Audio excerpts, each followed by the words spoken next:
With the lapsing for the government to stop implementation of the housing levy before the 10th January 2024 deadline, as directed by a three-judge bench of the High Court, both state and non-state actors are warning of serious negative ramifications if the government does not review its taxation agenda through the Finance Act 2023.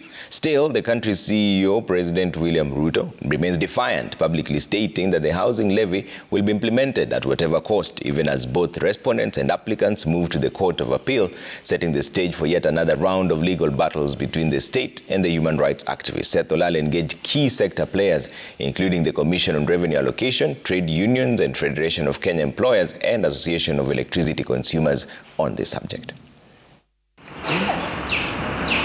A damning survey by the Federation of Kenyan Employers, which revealed that 70,000 Kenyans have lost jobs over the last 1 year and more are at risk of losing their employment as employers consider more job cuts, was directly linked to the implementation of the Finance Act 2023. It is an attempt by businesses to cope with the realities of the cost of employment, the cost of doing business, the cost of inputs. And so corporates are either having to shrink their operations or to contain the numbers. And this is the outcome of a series of events that have happened in our country that have pushed up the cost of doing business. And if you look at the employment contract, as we know it, it's fairly rigid.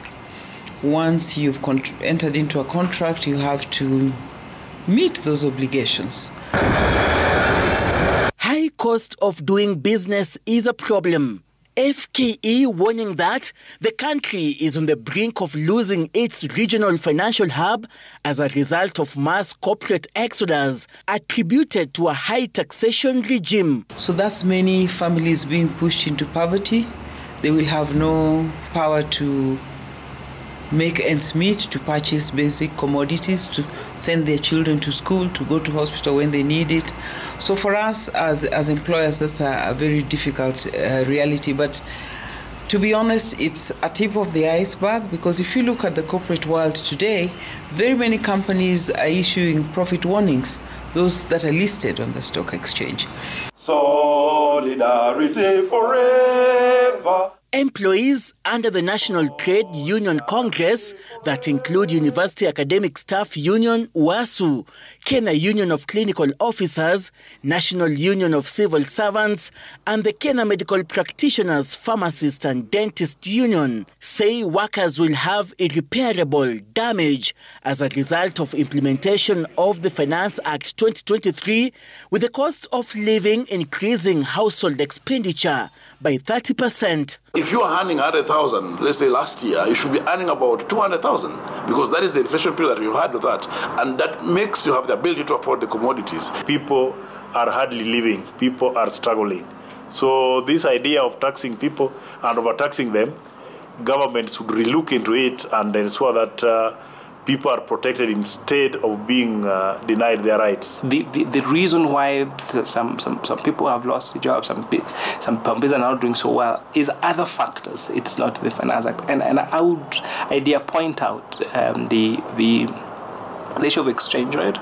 There was a huge fluctuation that really affected businesses. And then secondly, when we borrowed from the domestic market, unlike now when the government is trying out to, first of all, generate its own resources, and secondly, borrow from the international market. When government was borrowing from the domestic market, it was crowding out businesses. The union leaders are calling upon employers to halt the deduction of the housing levy with immediate effect, as it was declared unconstitutional by the High Court. They are also demanding compensation for the 5 months period the housing levy has been illegally enforced, and have threatened to rally their members for an undisclosed action if the housing tax will continue reflecting on their payslips. Workers cannot continue being the Trojan horses and the beast of burden for all the Kenyans to be levied and put up houses for others, even where they have not told you that they want houses. So we don't expect public universities to continue deducting money from our members. And we expect public universities to prepare a check for our members. It is now unconstitutional, and we do not expect that we are going to be deducted the same housing levy going forward. We will now be campaigning, and even if call for demonstrations, we will go on them to demand that the government obeys the court orders, and by 10th of January, they should have all our monies ready to be paid back. The public participation was on the, you contribute, you either get a house, or after 7 years, you get a refund. Not just yours, but that and the employers. So this change that happened in what came out eventually, Kenyans did not have time to address their minds to it. The Commission on Revenue Allocation, while submitting its report for the financial year 2023-2024 and 2024-2025 before the National Assembly Budget and Appropriations Committee, called for a review of the taxation mechanism, warning that the national and county governments will experience inadequate funding as a result of KRA failing to meet its target. These two being directly linked to the implementation of the Finance Act 2023. Going by the demand and supply, there is a likelihood not to collect more revenue. Then number two, how do we expect again to collect more in the projected years, that is 23-24 and 24-25? That in the year ending June 2023, we missed all the major tax hits. Income tax went down, VAT went down, excise duty went down, import. The importers and the exporters are on the same side. Everybody's not doing well. The investors are not doing well, and even us as the citizens who are supposed to pay through our purchase, because if you don't have purchasing power, you want to try and see how you survive. That's why you see all the tax heads going down.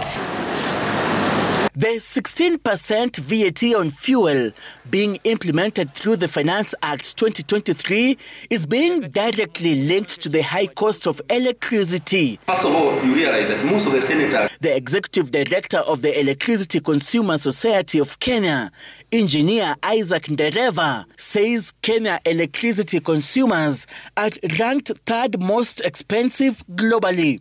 We have added 7 other components that comes to additional to the cost of energy. We have the FFR, that is fuel cost, forex, and inflation. Those are 3 costs that keep on fluctuating, and the government knows how to play around with it. Then you come to WER, which is WARMA, EPRA, and the Rural Electrification Authority. And then you add VAT. Those are 7 additional to the cost of power. If you take into other countries, they will not be trying to tax you on every other component, because the VAT is supposed to be enough for all of that.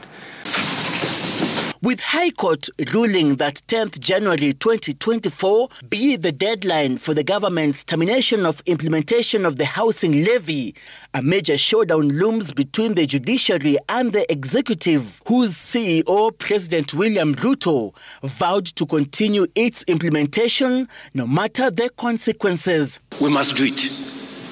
Korea did it, Singapore did it, Malaysia did it, and that is why they are ahead of us.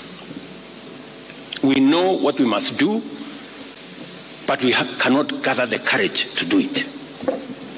But this time round, whatever it takes, we are going to implement it. Parliament, the Attorney General and National Treasury have already petitioned the Court of Appeal to quash High Court's judgment, which declared the housing levy unconstitutional. On that, it lacked a comprehensive legal framework. These 200 units are being done across all the 290 constituencies. So if one project of 210 units have 180 people reporting to work there every day, those are direct jobs.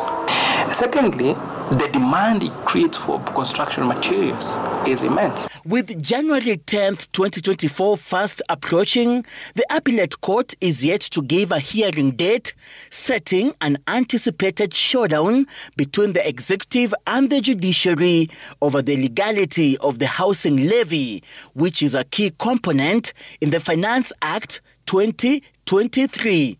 Seth Olale, Citizen TV.